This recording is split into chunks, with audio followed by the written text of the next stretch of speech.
now take our seats.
Your Excellency, the President of this great nation and the Commander-in-Chief of the Defense Forces, Dr. William Samoei Ruto, the Prime Cabinet Secretary, Honorable Musalia Mudavadi, the President, TDB, Admasu Tadesse, the Cabinet Secretary, Treasury, Professor Njuguna Ndung'u, all Cabinet Secretaries present, all Governors present, all Principal Secretaries present, all partners and captains of the industry, distinguished invited guests, ladies and gentlemen, Your Excellency, sir, with your permission, at this point, I would like to invite Mary Kamari to come and make some opening remarks. Let's put our hands together as we welcome her.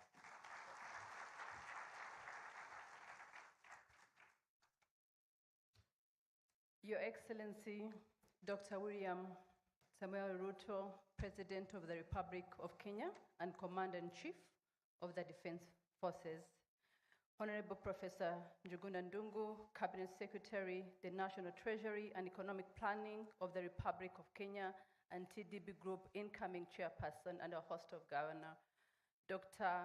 Honorable Denganadine Padayachi, Minister of Finance, Economic Planning and Development of the Republic of Mauritius and the TDB Group chairperson, Admasu Tadesse, the TDB Group President Emeritus and Managing Director, Honorable Ministers, Excellencies, Governors, and TDB Group, Board of Governors, Excellencies, Ambassadors, High Commissioners, partners, clients, and stakeholders, distinguished guests, members of the media, all protocols observed. My name is Mary Kamari, Group Executive for Corporate Affairs and Investor Relations. I would like to welcome you to the 39th Annual General Meeting of the TDB Group of Board of Governors, which we have the immense honor to have opened today by none other than His Excellency, Dr. William Ruto, the President of the Republic of Kenya. Thank you, Your Excellency, for being with us today, despite your busy schedule. We deeply appreciate your time. And a warm welcome once again to our governors today, to the city of Nairobi, known to many, the green city in the sun, and the only city in the world with a national park on its doorstep. Some of us have been here for quite some time, still enjoying your country, Your Excellency. I'd like to extend appreciation to the National Treasurer and the Economic Planning of the Republic of Kenya and Honorable Cabinet Secretary Professor Njuguna Ndung'u for hosting this year's TDB Group AGM. Your Excellency, Kenya is one of the founding members of TDB and has been one of the homes of the operations hub of our bank since mid-1990s. As we'll be hearing from our Group Managing Director, we have now moved to our new home in Nairobi. Distinguished guests, our bank, TDB has transformed into a group. As our speakers will hear from our president, is now 38 years old. I'm proud to say that our spirit of innovation and reforms we have enabled over the years have led to drive more economic, social, environmental impact in the region we serve, which now counts to 25 member states across our continent. This was made possible thanks to many of our people who are here today, our shareholders, our partners, and our clients. Your contribution is appreciated. Let me now share the program for today. We'll hear first a statement from our host, Honorable Professor Njuguna Ndungu, Cabinet Secretary, the National Treasury and Economic Planning of the Republic of Kenya. Welcome, sir.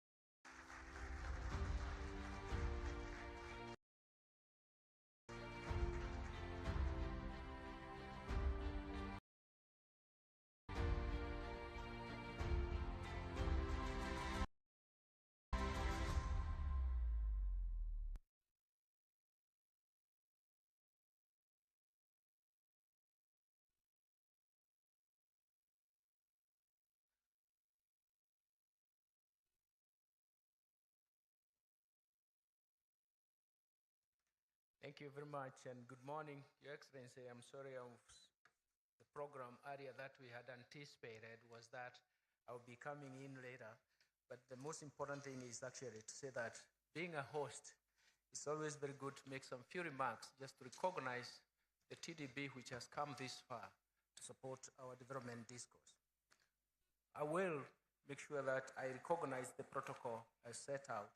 But most importantly, ladies and gentlemen, on behalf of the government of Kenya, I would like to warmly welcome you all to Nairobi, Kenya, and to the 39th Annual General Meeting of Trade and Development Bank Group, which is themed Agility and Adaptability for Sustainable Growth and Impact. And that for us is very, very critical coming from where we have come in this period of the perfect storm, the persistent shocks that have hit the African economies. Let me also acknowledge the virtual presence of the chair of the TDB Board of Governors, Dr. Padayachi, who is going to be virtually present. And he hosted us last year in Mauritius, and others who also have taken the virtual attendance. Fellow governors, the theme is very, very important for this annual general meeting. And we want to look into it in terms of adaptability and agility. And it resonates very well with Kenya at the current stage, which has adapted to several global negative economic shocks that have been persistent and have created a permanent effect in our economy. So we are trying to struggle and reform ourselves from that. The shocks have not only heightened risks and concerns, but also has presented us with opportunities to reboot our policy framework and efforts to build a more competitive economic environment. We do believe that this, driven by the African Continental Free Trade Area and the relationship that we have in COMESA, SADC, and the East African community, is going to play an important role to actually realize the opportunities through which we need to reform and recover our economy. We in Kenya are looking to do our best and our part as one of the financial hubs to help attract and support efficient investment into Africa, as well as trade in the bloc and create payments infrastructure that is going to be supportive of that. Fellow governors, regarding financing engagements with TDB, Kenya has worked closely with the TDB as a financial partner and has enabled investment in various projects that are very important in terms of areas of renewable energy, for example, the Turkana Wind Power Plant. It has supported our SMEs, it has supported our healthcare, It has supported the agro-industry and banking and finance. And more importantly, we are working towards the telecommunication and the real estate sectors. TDB has structured finance and even trade finance products for Kenya, like the G2G, which has actually provided us with deferred LCs, which has given us some space in terms of petroleum supply for a longer period, but more importantly, has given us some strength to withstand the volatility of the nominal exchange rate at a time when we needed that. Ladies and gentlemen, let me also turn focus to the TDB group. And the TDB group has achieved great milestones over the years with its investment, capitalization, and even its own ratings have improved significantly. The group has increased its capacity and global networks, intermediating international and regional capital into the region on relatively attractive terms compared with what other sovereign financial institutions and corporates can get on their own. I wish to commend the TDB Group's spirit of innovation, especially its capital and group structure that is enabling greater capacity for regional interventions. In the last decade, TDB has attracted 20 institutional investors that consist of African-based pension funds, sovereign wealth funds, international financial institutions, and insurance companies among the 42 shareholders that comprise the TDB group. The TDB operations hub in Nairobi that we will visit this afternoon is also a confirmation of a strong partner in future, because having such a hub gives us commitment that it will be there in future. To the group president, my friend Adimasu Tadese, please accept our heartfelt congratulations to you and your team for not only maintaining high credit ratings over the years, but also you have continuously improved the structures, the systems and policies, and even acquisition for new sovereign and institutional shareholders. We have benefited a lot in terms of advice. We have benefited a lot in terms of working with us whenever we have different and difficult periods of solutions that we really needed. Fellow governors, TDB remains committed in supporting African countries without imposing high-risk premium despite the prevailing negative conditions in our countries brought about by negative and persistent shocks. For this reason, I reaffirm Kenya's commitment to the TDB group and to its vision to be a world-class African trade development finance institution, advancing the economic development, integration, and prosperity of the region. We are proud of our bank and salute its committed the management, and staff for its achievement. As the bank marches forward, I personally look forward to continuing to be part of this success story as the governor and even more. On this note, I would like to thank all of you for being here today, and I also want to wish my fellow governors fruitful deliberations during today's 39th Board of Governors meeting, and I very much hope you'll also enjoy the stay in Kenya while attending the TDB business. So welcome and asante sana.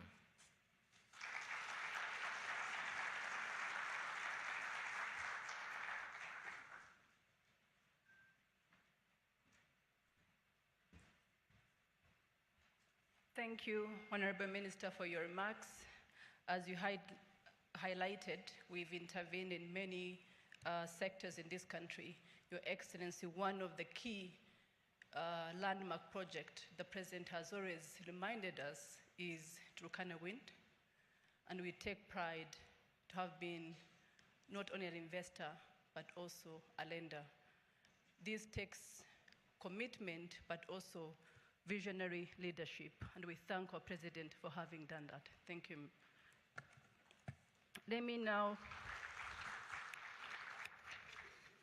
May I now ask for your attention to listen to our TDB Group Board of Governors Chairperson, Dr. Honorable Renganadine Padayachi, Minister of Finance, Economic Planning and Development of the Republic of Mauritius. Thank you.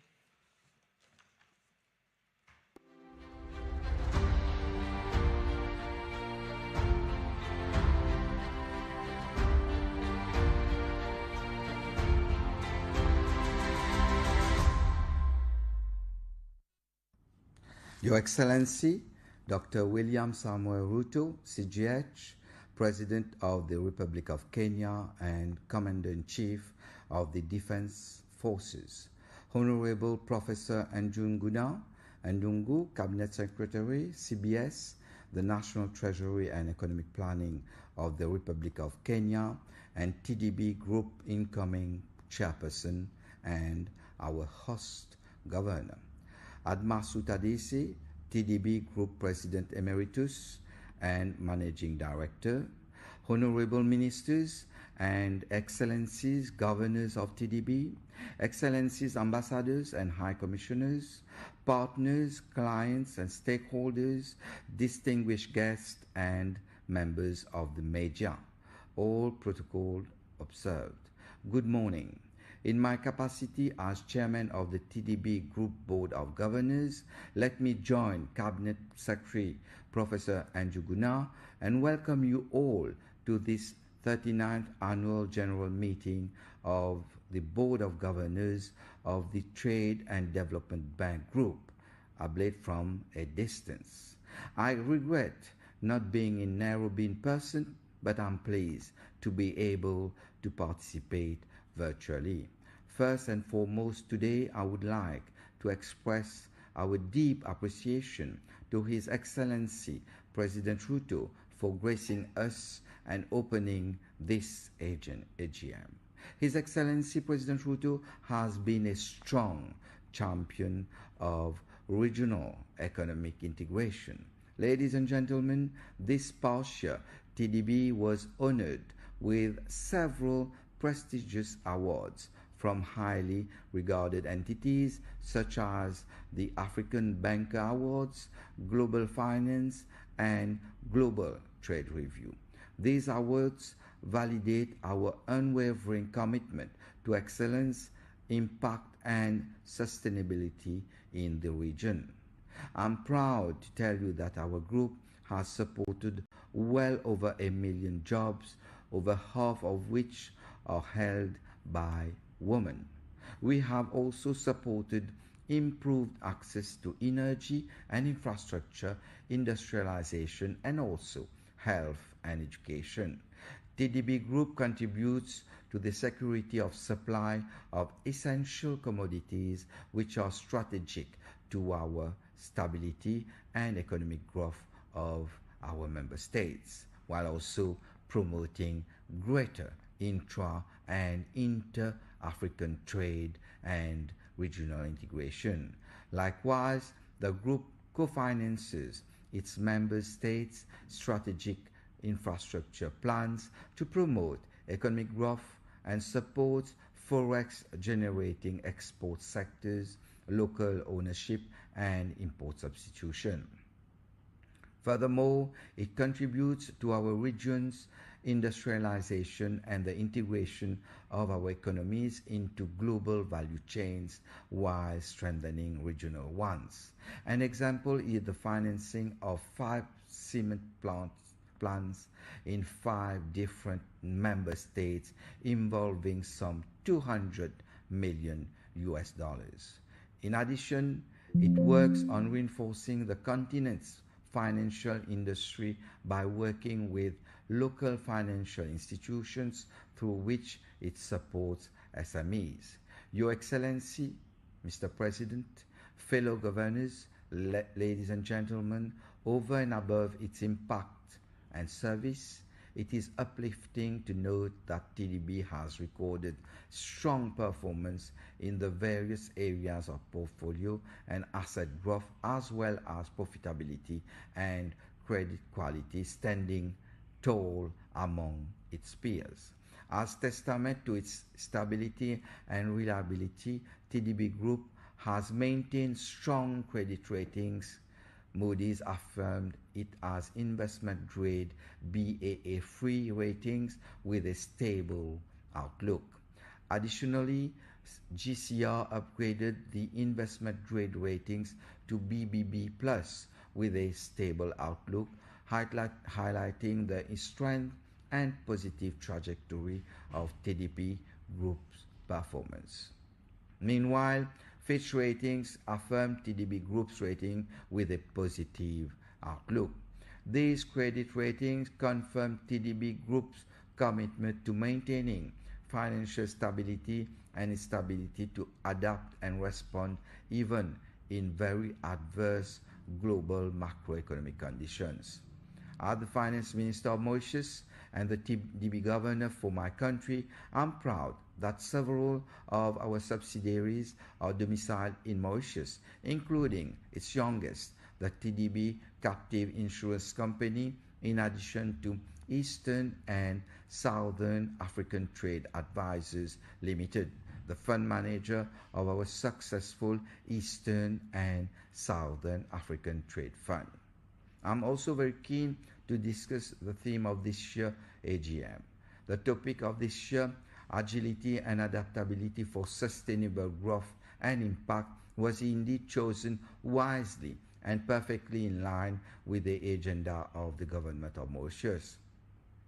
While Mauritius has successfully rebounded from the COVID-19 crisis with a GDP growth of 8.8% in 2022 and an estimated growth of 8% for the fiscal year 2023-2024, our aim is now to accelerate the pace of our green transition.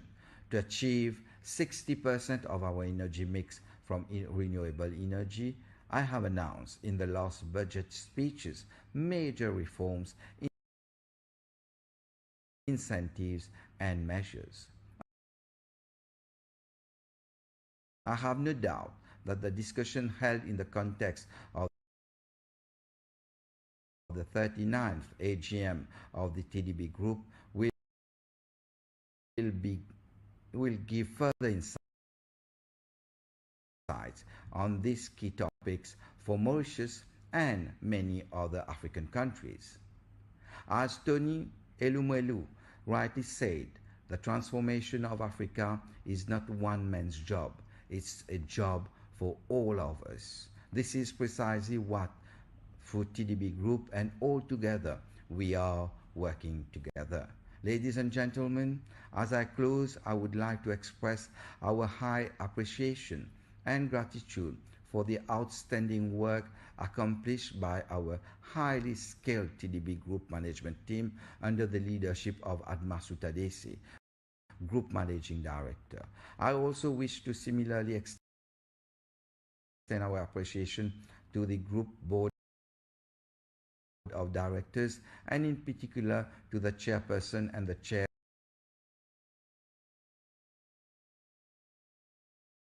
of the various board committees for their steadfast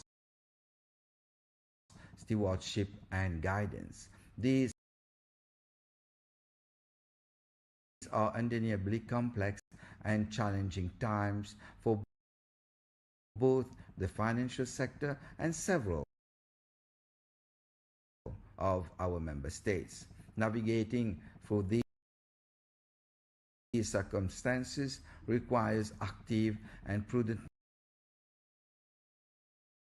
management and wise governance. It is with great honor and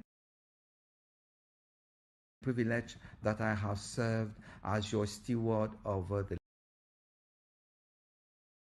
last year, and I'm confident that under the leadership of Honorable Professor Ndungu, TDB Group will continue to thrive. I look forward to passing on the baton. On this note, let me once again express my gratitude to His Excellency President Ruto and to our esteemed host minister for the warm welcome extended to the TDB Group family. I thank you for your attention.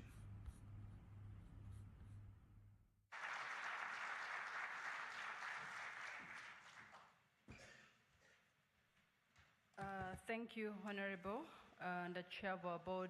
As you heard, Your Excellency, despite the challenges that we faced, all of us, under his chairmanship, the bank was able to deliver great results and development impact, and also welcomed 6 new shareholders. Let me now take this opportunity to once again introduce our Group Managing Director and our President, Mr. Admasu Tadese, to give his remarks. Welcome, Mr. President.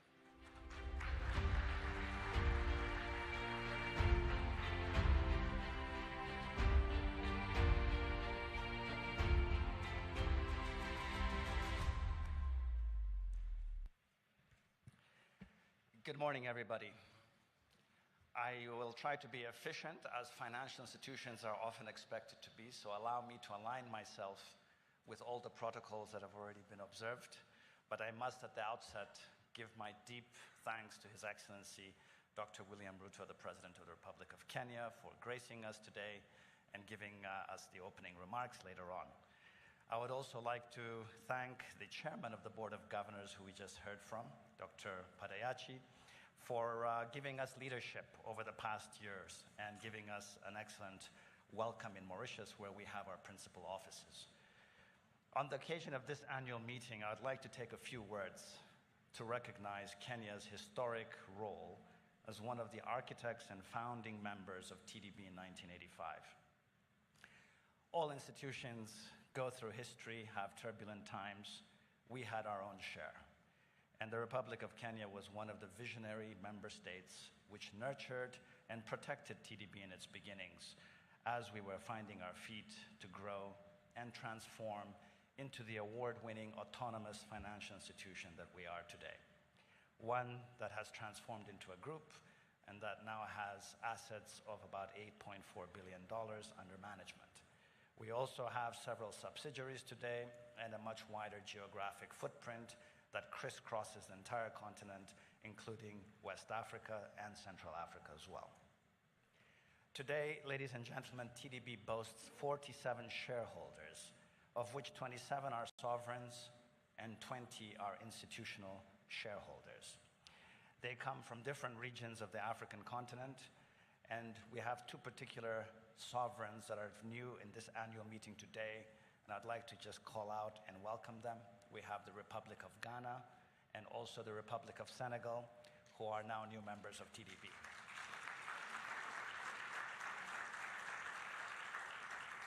And for those of you who wondered why we love these 2 countries so much, yes, we do love them, but they also happen to be the respective homes of the African Continental Free Trade Area Secretariat, which is based in Accra, Ghana. And of course, Senegal is the host country of the African Civil Aviation Commission, which we also lend to. So it always made a lot of sense for us to have these countries in our mix as well. I should also very quickly mention that we're delighted Republic of Botswana has also joined our membership. They come on the foothills of Mozambique and also 1 or 2 other countries in the sub-region there who had not been in our mix. And this just shows how we are coming of age as being the bank of the tripartite. The tripartite region, as you will know, refers to the COMESA Regional Economic Community, the East African Regional Community, and of course, the Southern African Development Community. This group of institutional investors that I referred to earlier on, today, together collectively account for almost $300 million of institutional capital invested in TDB since we innovated our capital structure.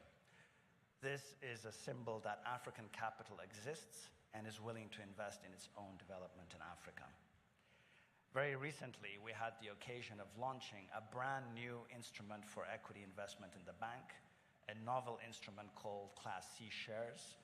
It's actually also dubbed Green Plus shares. We launched it at Sharm el-Sheikh at the previous COP 27, and we are very grateful that the African Development Bank took the lead to subscribe to the initial offering, and now we have a whole host of other institutional investors looking to come into that particular form of investment in TDB Group. So this is us walking the talk of being committed to climate action.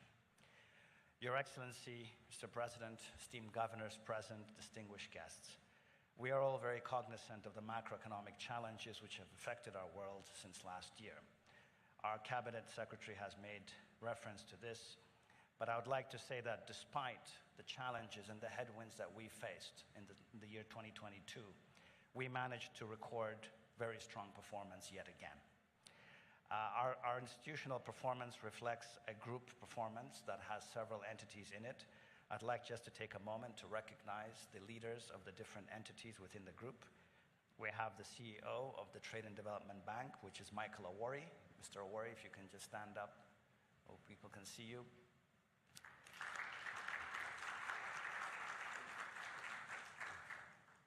And in case you thought it was an all-male show, it's not. We have the lady who runs the Trade and Development Fund, Madame Gloria Mamba. Gloria Mamba. And then we have Mr. Daniel Lamchun, who runs our Trade Finance Fund out of Mauritius. He's not here today, but we are happy to acknowledge him as well. And then the last entity within the group is our TDB Captive Insurance Company, which is spearheaded by Dr. Goodman Chakanyuka, who's also here today. If you can stand up.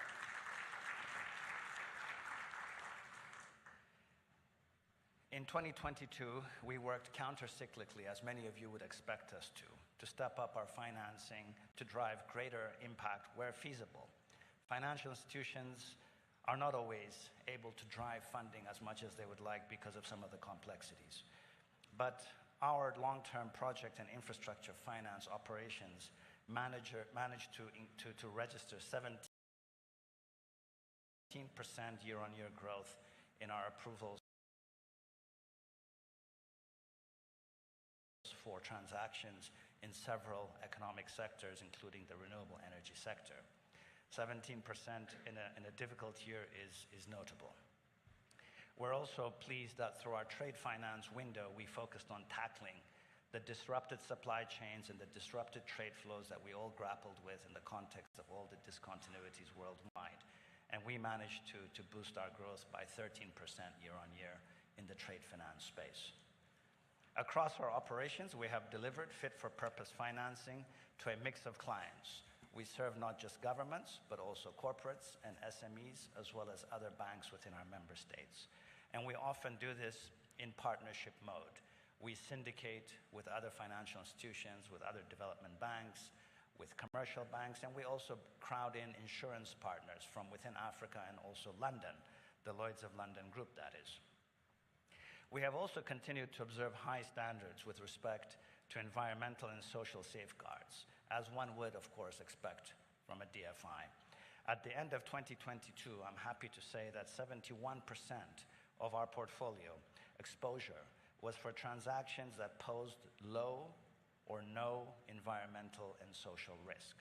So we are also walking the talk in terms of observing the triple bottom line ethos of development finance. Against this backdrop of developmental returns that I've spoken to in project finance across various economic sectors, I would like to now turn to the matter of the bottom line. We are a financial institution. People are always very interested in the bottom line. And in this regard, I have referred to our asset size having reached $8.4 billion, but I'd like to happily share with you that we managed to record a net income for the year 2022 of $210 million. And we managed to maintain a healthy level of asset quality at 2.89% of NPLs. Our net income grew quite briskly. This number that I just quoted of $210 million is a 19% year-on-year increase. And that just shows how strongly we've managed to navigate the headwinds we have discovered in these years since COVID-19. This net income level, of course, does reflect in a very important ratio. We have shareholders present here. That turns out to a return on equity of 11.35%. That has been the return to shareholders. And for those of you who are in here who've not heard of the number, I hope you're smiling. I also wish to point out that our shareholders' capital and reserves year on year grew by 14%. And this is evidence that we recapitalize a lot of our profits. We don't just distribute the profits, we channel them back into development finance and serve more of our clients that way. As a result of the very strong performance we've registered in 2022, the TDB Group Board of Directors has recommended a dividend distribution at this annual meeting. This will be considered in the closed session later this afternoon. I hope the governors will proceed with the decision that has been recommended. We will give you more details on that in due course. A very quick word about one of the new and young entities within our group, the Trade and Development Fund. The Trade and Development Fund is a different legal entity within TDB Group. It was launched in 2020, about 3 years ago, to house and grow TDB's deeply concessional funding and grant funding for capacity building and technical assistance, as well as other programs we intend to launch in the future. Programs that will help refinance possibly debt positions of some of our member states on a best effort basis. We all know that Africa's private sector is dominated by small and medium enterprises and micro enterprises. TDF has long had a very strong program supporting this segment of the business community. We've been able to increasingly reach groups that are traditionally underserved and not easily reachable through the main banking operations of TDB. This past year, the TDF SME program supported various enterprises across agribusiness and manufacturing, among others. One particular project of note supported 700 MSMEs and helped create some 20,000 jobs. Another project based here in Kenya involved support to 3,000 smallholder coconut farmers who managed to dramatically improve their revenues and productivity. With this glimpse of some of the activities of TDF, I'm delighted to share that we'll be holding during this TDB annual meetings our first inaugural Board of Governors meeting for TDF, which is separate from the bank, as I mentioned. And this is a coming of age of TDB Group where we have different entities that have different areas of specialization. It would be remiss of me not to talk about our asset management operations. We managed to take over a fund management company that we had a 51% shareholding in over the past years. Now we own 100% of this fund manager company based in Mauritius. This fund manager now manages a special fund that's sitting at not so much because it's a young fund, it's $150 million or so, but it's managed to deliver an absolute return of 15.35% in US dollar terms since its launch. And of course, the performance last year was just under 6%. And the benchmark is not normal equity returns of double digits. This is a money market fund type of investment vehicle.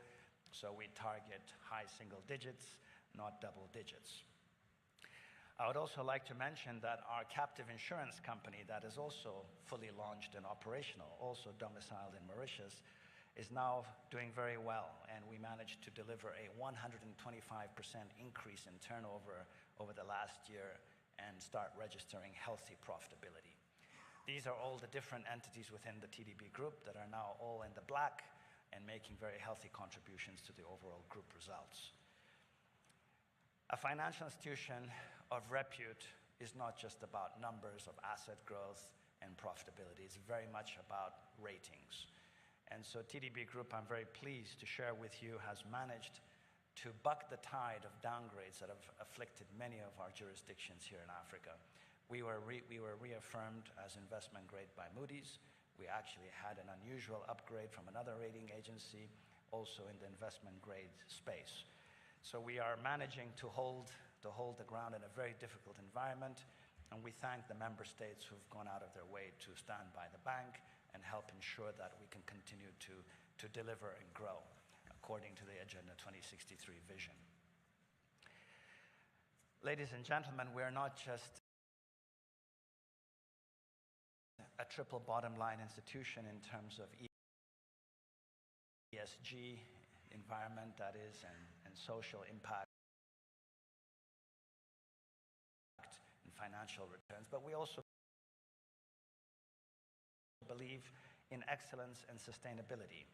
In this regard,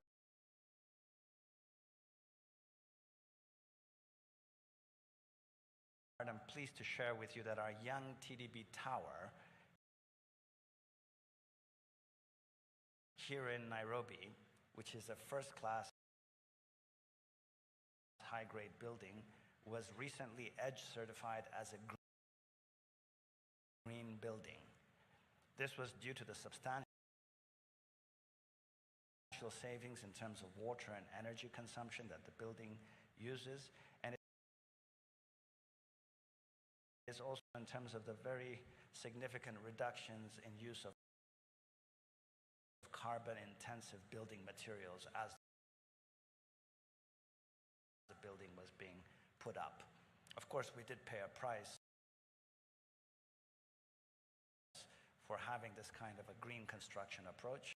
We were delayed by about 1.5 years for the conclusion of the building, but the result is a beautiful green building and a first-class product that will now very nicely populate the skyline of Nairobi.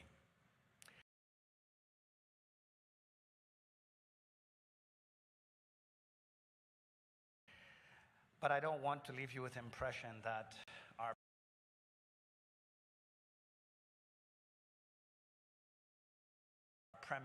new premises here in Nairobi is a big part of the TDB story in Kenya. It's not.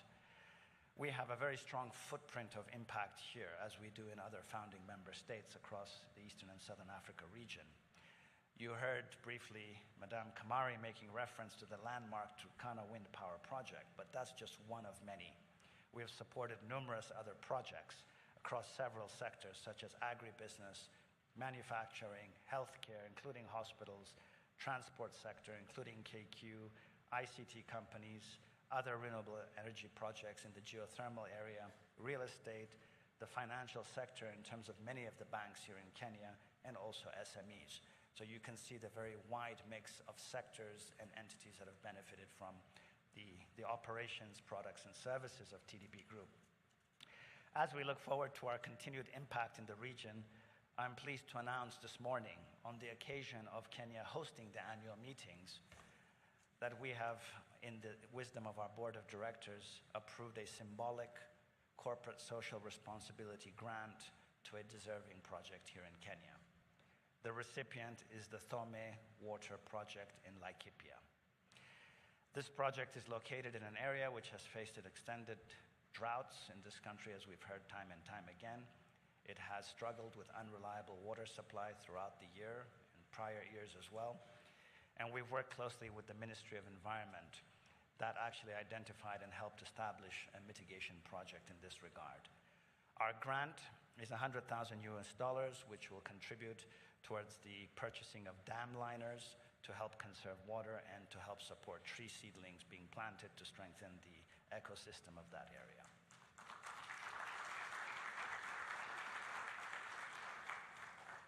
And before I invite the representatives of this very impactful project, I would like to very briefly once again give my heartfelt appreciations to the government of Kenya, led by His Excellency Dr. William Ruto, the good president, and of course the cabinet secretary who represents Kenya on our board of governors, for being a very strong member state in TDB and making our lives very easy to operate across the region from Nairobi.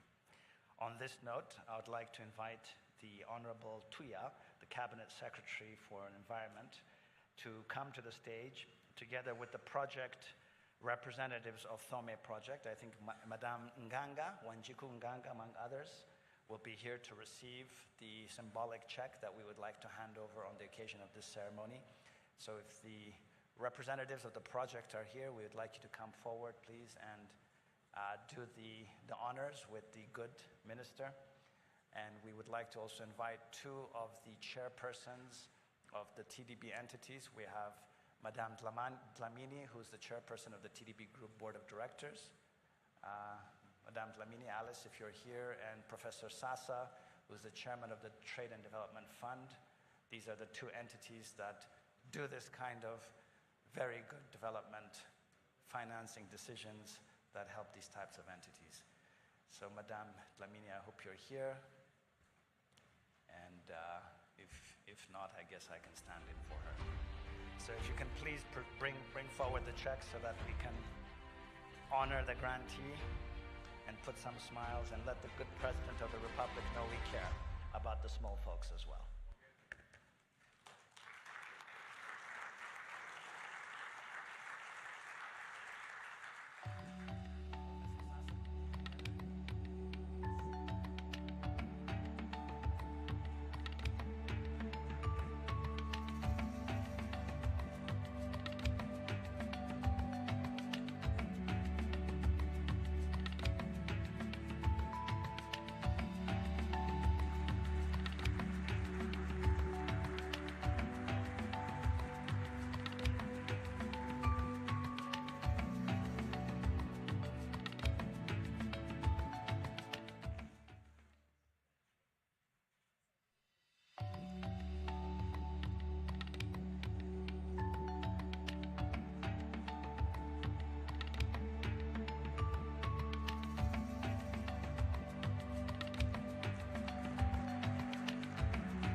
Thank you, Group Managing Director, for your enlightening presentation. Under your leadership, we have experienced a continued transition and transformation of the bank, and look forward to do more with you as your team. Can I now ask my colleague to invite Cabinet Secretary Njuguna Ndungu to welcome His Excellency. Thank you.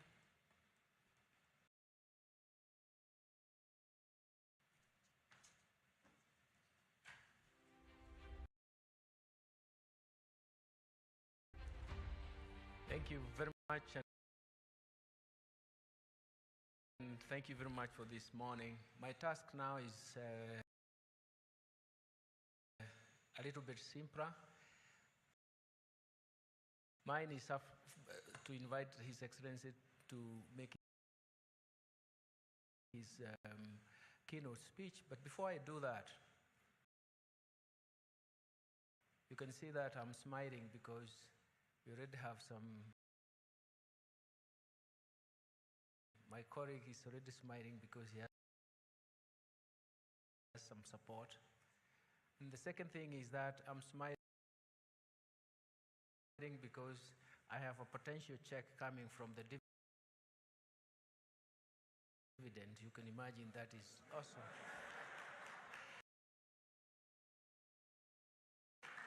So that is good for smiling in the morning. But Your Excellency, it gives me a singular honor and pressure to welcome you to deliver your keynote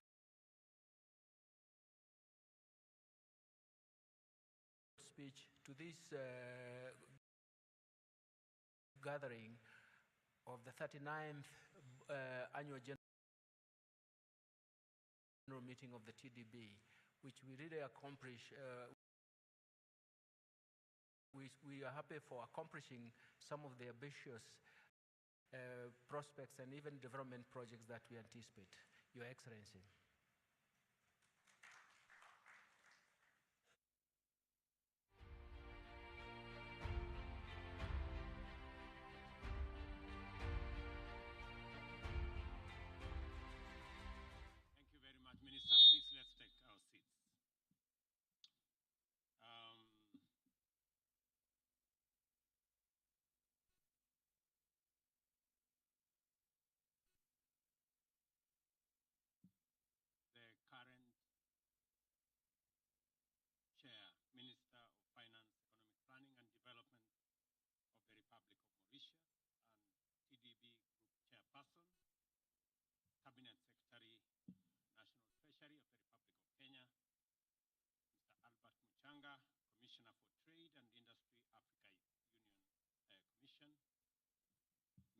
President and TDB shareholders and representatives, my good friend, Mr. Ademasu Tadese, TDB Group President and MD, distinguished ladies and gentlemen, guests and visitors, good morning. Let me first take this opportunity to, on behalf of the people of Kenya, to be grateful to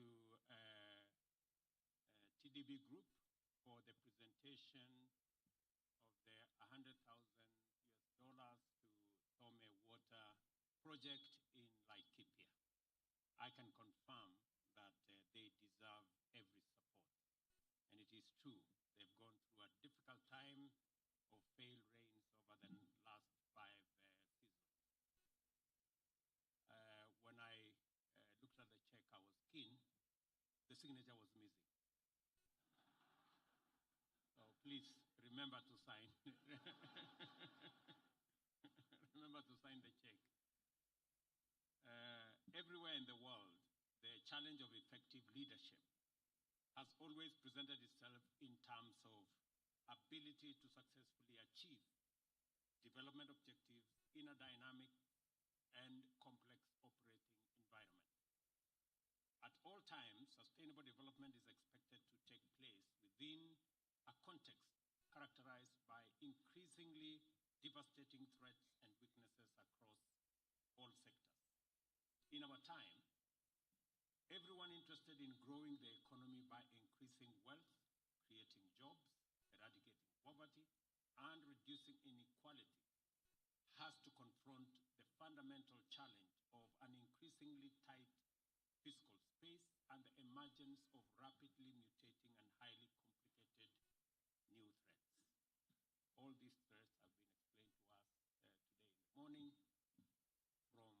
from what happened with COVID all the way to the very unlikely, or so it was thought, war in the middle of Europe, and all the other things in between, and especially the big threat of climate change.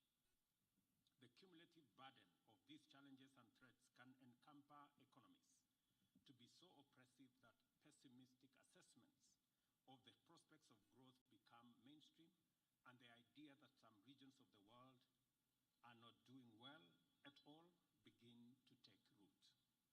It is true that post-colonial Africa struggled to develop because it had very limited resources to liberate its economy from institutions that were extractive by design, a low industrial capacity that ensured that raw materials were mainly exported, minimal economic diversity, and of course, the challenge of political instability. Efforts to acquire resources to break out of this vicious circle of underdevelopment and poverty only plunged many of our economies into an inescapable debt trap, which reduced the resources available to initiate progressive programs and policies, and at the same time made governments more vulnerable to natural as well as human threats across many sectors. The nomenclature of economic classification and development categories is quite telling, with least developed countries and heavily indebted poor countries becoming normalized methods of describing post-colonial Africa and other states of the global south. Recent high-profile events have demonstrated that the entire global economy is generally vulnerable to shocks and disruptions due to growing economic interdependence and globalization.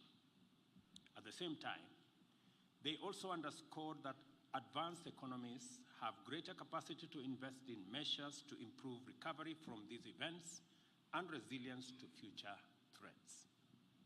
These measures are often taken at the expense of more vulnerable counterparts, whose prospects invariably depend on closer cooperation on terms defined by such considerations as equity and justice.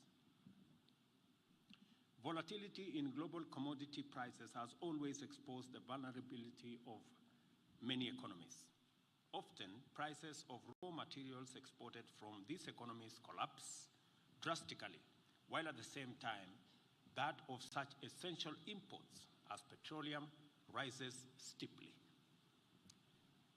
Every episode of such crisis sinks our economies deeper into difficulty, weakening currencies, raising interest rates, and increasing inflation. The most fundamental legacy of COVID-19 now stands as the manner in which it exposed global inequality and injustice. As movement was severely curtailed by the closure of borders and grounding of aviation services, global supply chains were constricted and disrupted, leading to unprecedented distortion of market dynamics everywhere. Many developed industrial nations immediately redirected investments towards the development of essential supplies, including vaccines and protectives, which were stockpiled, exposing importing countries to a near catastrophe.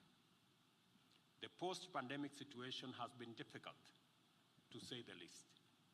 We are still on a recovery path, rebuilding after the devastation of tourism, transport, and export sectors. Inevitably, we have taken a massive hit in terms of worsened fiscal imbalance and deeper debt, which has been worsened by the emergence of a high interest rate environment.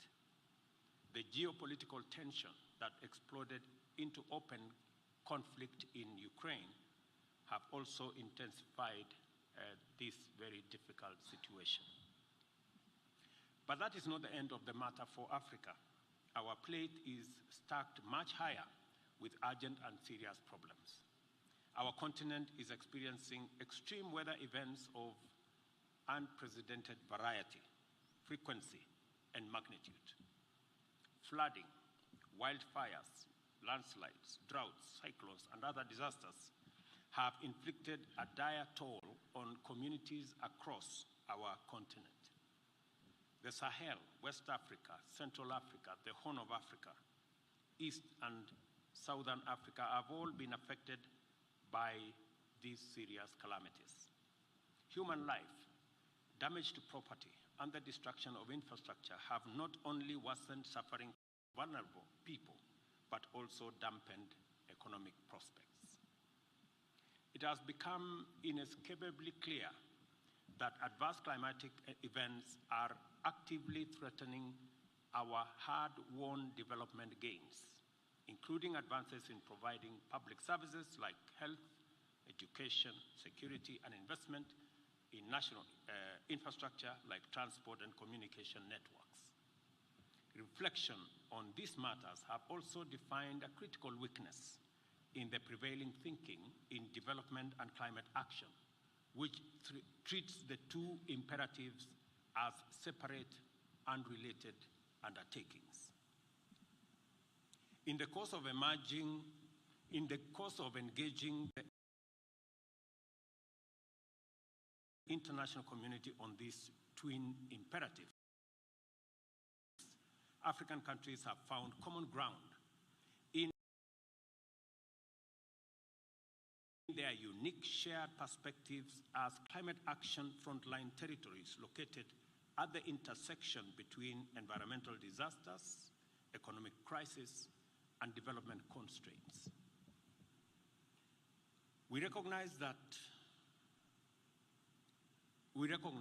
once that the adverse impacts of climate change pose real and serious threats to all our achievements as well as prospects with regard to development, and that at the same time, financial capacity and therefore economic development is urgently needed to provide necessary resources to invest in effective climate action.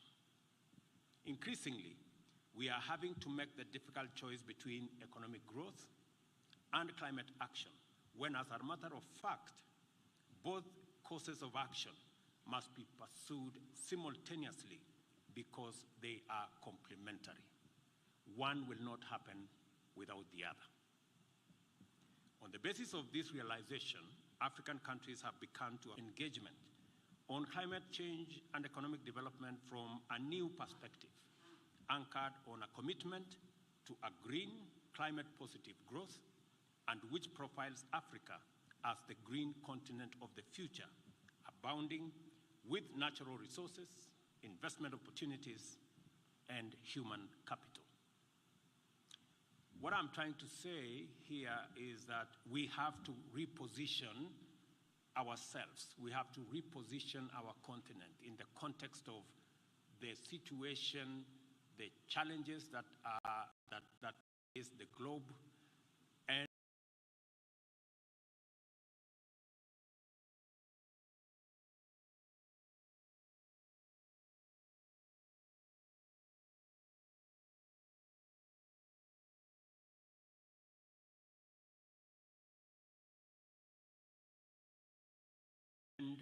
we have to reposition ourselves in the context of the assets that we have, renewable assets,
being the continent with almost 65% of uncultivated arable land, being the continent that has the youngest human capital, and being the continent that has the greatest potential for greening growth and ensuring that we decarbonize industrialization, decarbonize manufacturing.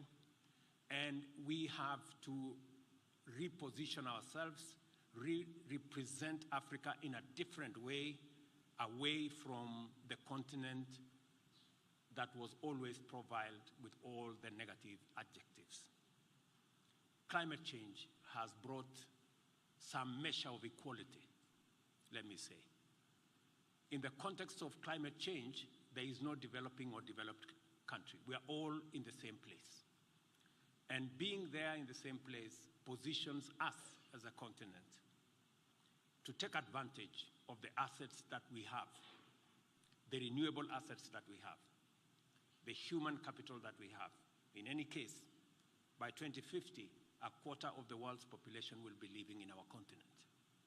And because of the Africa Continental Free Trade Area, we have managed to assemble 1.4 billion people into one single market. And the place of DTB as a financial institution in that context cannot be taken for granted.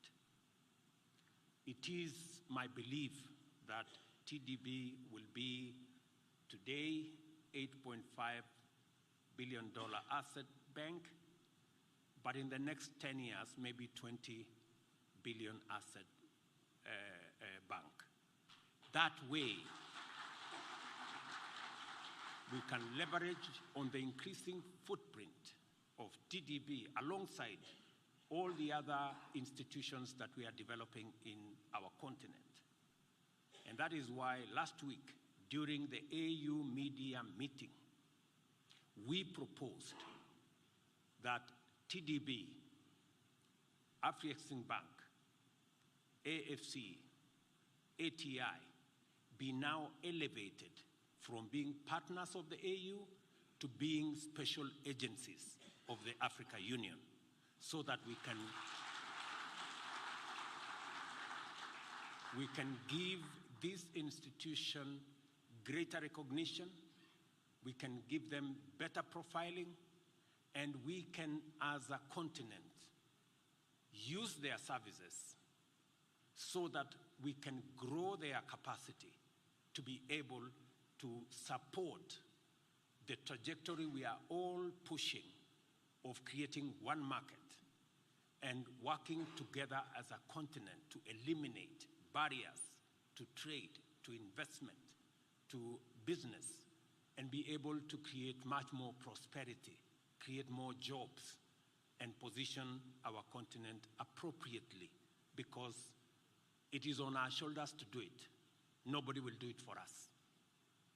We must proactively, deliberately, we must be intentional about positioning ourselves in that space, because that's the only way we can get ahead of the situation that we are all in.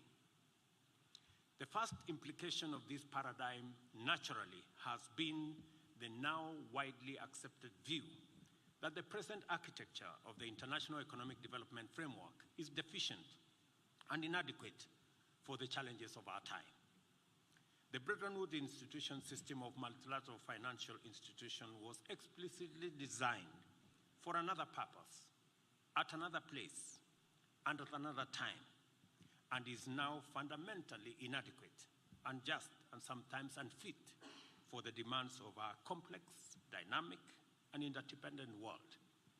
We must work with them in the context of how do we reform, how do we work with the international financial architecture to recreate it so that it becomes much more responsive in terms of scale of resources available, cost of resources available, and efficiency in how much time those resources are made available. I think there is a healthy, robust debate, and I expect African financial institutions like TDB to be front and center in that conversation so that they can give our perspective from our continent in that debate, so that we are not negatively profiled all the time as a risky destination for investment or for development financing. And please, DDB, don't join the people who profile us as a risky place. You should be the ones to say Africa is the best place to invest, and that we are not risky at all. In fact, this is a continent that has the highest return on investment, and everybody should be heading in this direction, because in any case, we are the continent of the future.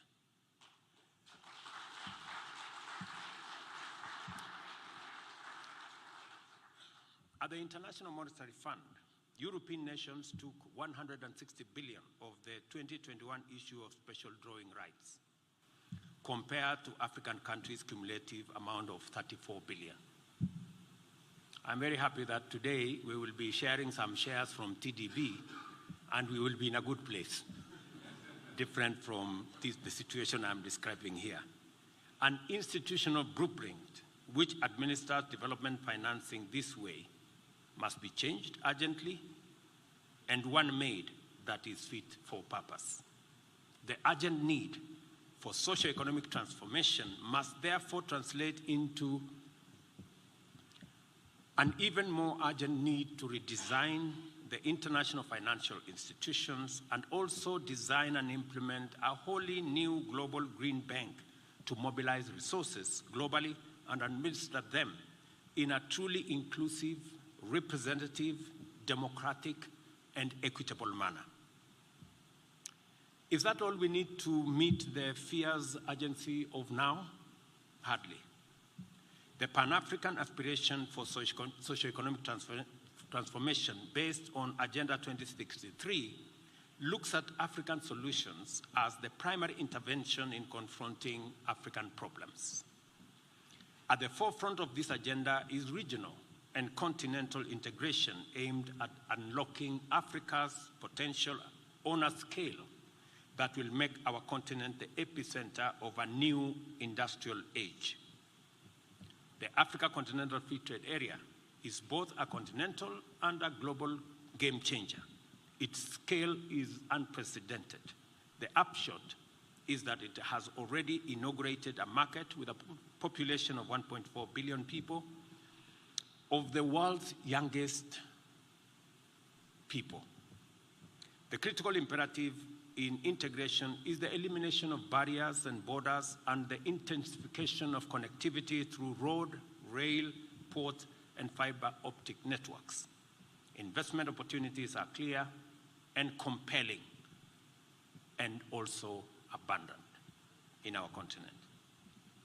At this moment, Africa needs a development financing institution framework that can handle this unprecedented opportunity effectively and deliver transformation in terms of integration through connectivity, economic development, and climate resilience. This is why I am proud to be here today to celebrate with the Trade and Development Bank.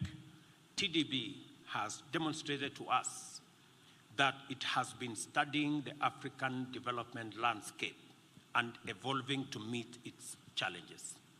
As a result, it has been growing and evolving steadily. The journey from the PTA Bank to DTB Bank has not been one of mere rebranding or superficial change. Our region signaled its irrevocable commitment to expand and accelerate economic integration when the preferential trade area transformed into COMESA for East and Central Africa, and its financial arm, the PTA Bank, followed. Only a decade ago, TDB had an asset base of US $1 billion. It has since experienced a tenfold, almost, expansion of its asset base and is active across global financial markets, including New York, London, UAE, China, India, and Japan. The bank also has a commanding footprint across the continent with presence in Mauritius, Zimbabwe, Ethiopia, the Democratic Republic of Congo, as well as its headquarters in Burundi. Most encouragingly, it is gaining visibility as a strong investor in strategic development projects. You've heard about the Lake Turkana wind power, and an effective partner in economic transformation. In fact, we in Kenya have witnessed the bank's capacity, dynamism, and expertise from close quarters. As a nation undertaking an ambitious trade agenda under the bottom-up economic transformation agenda, as well as a continental and global leader in green and renewable energy, it has been encouraging to have the TDB as a partner in mobilizing financing for various initiatives and projects. For instance, the bank collaborated with other partners, including commercial banks, to successfully arrange and disburse more than $500 million of trade financing to various entities and long-term capital for SMEs. The bank has also been an active supporter of many local enterprises in cross-border investment, thereby promoting the integration agenda both in word and also in deed. As a founding member and one of 46 sovereign and institutional shareholders of the bank, we are proud of TDB's growth and transformation. As an African success story, TDB not only anchors our aspiration for regional and Pan-African integration, it repositions Africa as the emerging site of global transformation and complements our agenda of redefining our continent as the home of abundant opportunity and potential.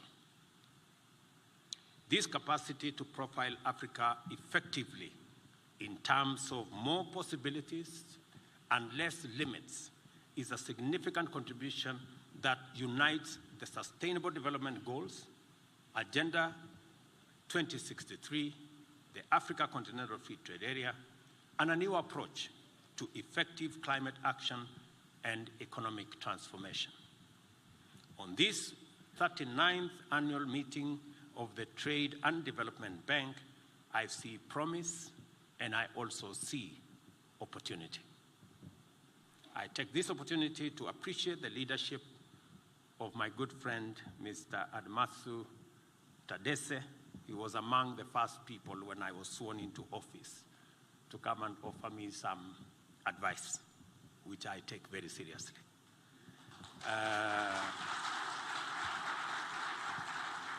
Mr. Managing Director, I credit you for your great leadership and vision and the leadership you have provided to your team at the TDB, and you have our support as Government of Kenya and as a shareholder in your great institution.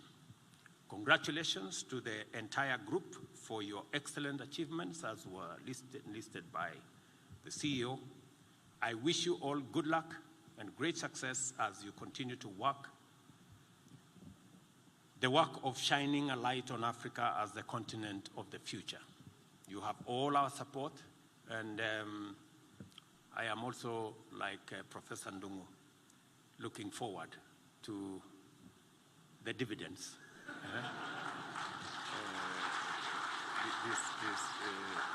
this afternoon. And to all the good people who have come from different parts, and even the people who are joining from Ghana and from Senegal, we welcome you to this institution, and we look forward to working with you and making sure that we build a financial institution that will support the development of our continent, the progress of our countries, and to support what we must do to create opportunities, create jobs, create enterprise, and make sure that we deal with the challenges of underdevelopment and deal also with the challenges of poverty and create wealth for our nations. You have all our support, you have all our encouragement, and whatever it is that we can do at the policy level, please let us know so that we can support these institutions to be built, because we are benefiting from institutions that have been built by others. We have an opportunity to build these institutions, and we must not miss that opportunity to support these institutions so that they can play their role better. Thank you very much. God bless you. Unfortunately, I have to go. I have an appointment with the good people who have hired me. So I have to honor that appointment somewhere out of town, but I hope you enjoy the rest of your deliberations. Asante.